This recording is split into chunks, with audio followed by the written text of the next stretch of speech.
আসসালামু আলাইকুম সবাইকে। কেমন আছেন আপনারা সবাই? আশা করছি অনেক ভালো আছেন। আমি আল্লাহর রহমতে অনেক ভালো আছি। তো দেখতে দেখতে ৬টা রোজা চলে গেল। তাই ভাবলাম আপনাদের সাথে একটা স্পেশাল কিছু শেয়ার করা যাক। প্রথমেই আমি এখানে ফ্রোজেন করা চিকেনটা নিয়ে নিয়েছিলাম। এটা আমি নরমাল করার জন্য রেখে দিয়েছি।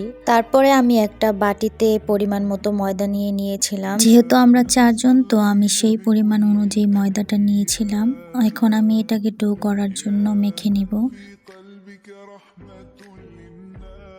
তো আমি এখানে প্রথমেই ডো করার জন্য তেল দিয়ে দিয়েছিলাম। আপনারা চাইলে তেলটা অ্যাভয়েডও করতে পারেন, কোনো সমস্যা নেই, কিন্তু দিলে ভালো হবে, এতে ডোটা খুব সফট হবে। তারপরে আমি এখানে একটা পরিমাণ ডিম দিয়ে দিয়েছিলাম। সরি, একটা না দুইটা ডিম দিয়ে দিয়েছিলাম এখানে আমি। আপনারা ময়দা অনুযায়ী ডিমটা ইউজ করবেন। তো আমি এখানে হাত দিয়ে মেখে নিয়েছিলাম। তারপরে আমি এখানে পরিমাণ মতো পানি অ্যাড করে নিব ডোটা করার জন্য। আপনারাও পরিমাণ মতো পানি অ্যাড করবেন। পানিটা যাতে বেশি না হয় সেদিকে আপনাদের খেয়াল রাখতে হবে। সো আমি এখানে ডোটা বানিয়ে নিয়েছি, দেখুন কতটা সুন্দর হয়েছে।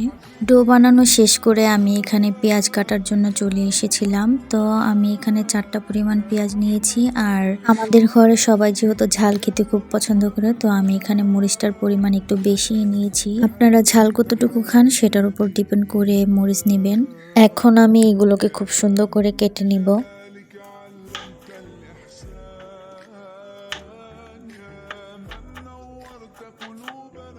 পেঁয়াজ আর মরিচ কাটতে গিয়ে আমার একদম নাজেহাল অবস্থা হয়ে গিয়েছিল, কারণ যেহেতু নতুন পেঁয়াজ, তো অনেক ঝাঁঝালো ছিল, যার কারণে আমার চোখ বেয়ে পানি পড়ছিল। পেঁয়াজ আর মরিচগুলো কাটা শেষ করে দেখে ওইখানে আমাদের ফ্রোজেন করা চিকেনটাও নর্মাল হয়ে গিয়েছিল। তো আমি এটাকে খুব ভালো করে ধুয়ে তারপরে খুব সুন্দরভাবে পরিষ্কার করে নিচ্ছিলাম। যেহেতু ফার্মের মুরগি, তো একটু তো ভালো করে পরিষ্কার করে নিতেই হয়। তারপরে আমি এগুলোকে খুব সুন্দর করে কেটে নিচ্ছিলাম। আমি যেহেতু এগুলোকে কিমার জন্য ইউজ করব, তো এটাকে আমি একটু ছোট ছোট পিস করে কাটছিলাম যাতে তাড়াতাড়ি সিদ্ধ হয়ে যায়। আপনারা চাইলে বড় বড় পিস করেও কাটতে পারেন, কোনো সমস্যা নেই, যেহেতু এটা সিদ্ধ করব, তো সেই অনুযায়ী আপনারা কেটে নেবেন। তো এই যে আমার চিকেনগুলো কাটা শেষ হয়ে গিয়েছে। এখন আমি এগুলোকে একটা বাটিতে নিয়ে নিব। তারপরে আমি এগুলোকে আবার খুব সুন্দর করে ভালো পানি দিয়ে ধুয়ে নিব। তো এই যে আমি এগুলোকে এখন খুব সুন্দর করে পরিষ্কার করে নিচ্ছি। আপনারাও খুব সুন্দর করে পরিষ্কার করে নেবেন যাতে কোনো ময়লা না থাকে। তারপরে আমি এই চিকেনগুলোকে একটা কড়াইতে নিয়ে সামান্য একটু লবণ দিয়ে এটাকে সিদ্ধ করতে বসিয়ে দেব। তো এই যে আমি চিকেনটাকে বিসমিল্লাহ বলে চুলোতে বসাই দিয়েছি সিদ্ধ করার জন্য।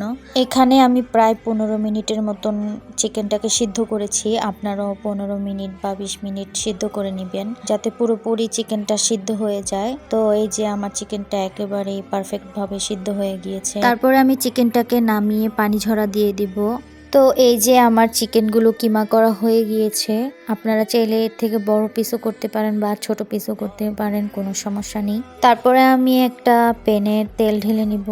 তারপরে আমি এখানে আমার কেটে রাখা পেঁয়াজ আর মরিচগুলো একসাথে দিয়ে দিব। এই যে আমি প্যানে পেঁয়াজ আর মরিচগুলো একসাথে দিয়ে দিয়েছি। এখন আমি এটাকে হালকা একটু নেড়ে চেড়ে নিব। তারপরে এখানে পরিমাণ মতো লবণ, মরিচের গুঁড়ো, আপনারা যতটুকু ঝাল খেতে পছন্দ করেন সেই অনুযায়ী মরিচের গুঁড়োটা অ্যাড করবেন। তারপরে সামান্য একটু হলুদের গুঁড়ো দিয়ে দিবেন। আর হ্যাঁ, এখানে আদা রসুন বাটাটাও অ্যাড করবেন। আমি এখানে 1 চামচের একটু বেশি আদা রসুন বাটাটা অ্যাড করেছি। এখন আমি এগুলোকে খুব ভালো করে নেড়ে চেড়ে তারপরে এখানে একটু চাট মশলা অ্যাড করে দেব।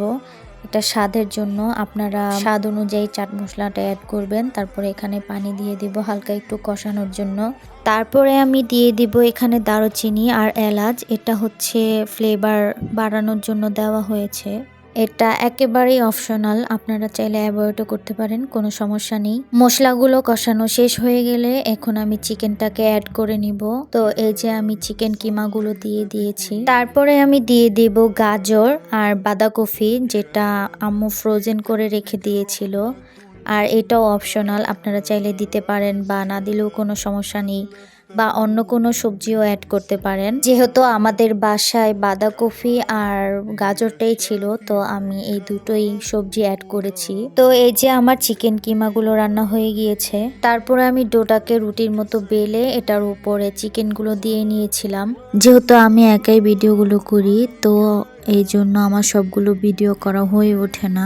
যাই হোক, এখন আমি এই চিকেন পরোটাটাকে কড়াইয়ের মধ্যে দিয়ে দিয়েছি ভাজার জন্য। এটাকে আমি খুব ভালো করে ভেজে নিব। তো এখন তো আপনারা সবাই বুঝে গিয়েছেন আমি কি বানিয়েছি, আর এটা খেতে বেশি মজা হয়, ট্রাস্ট মি।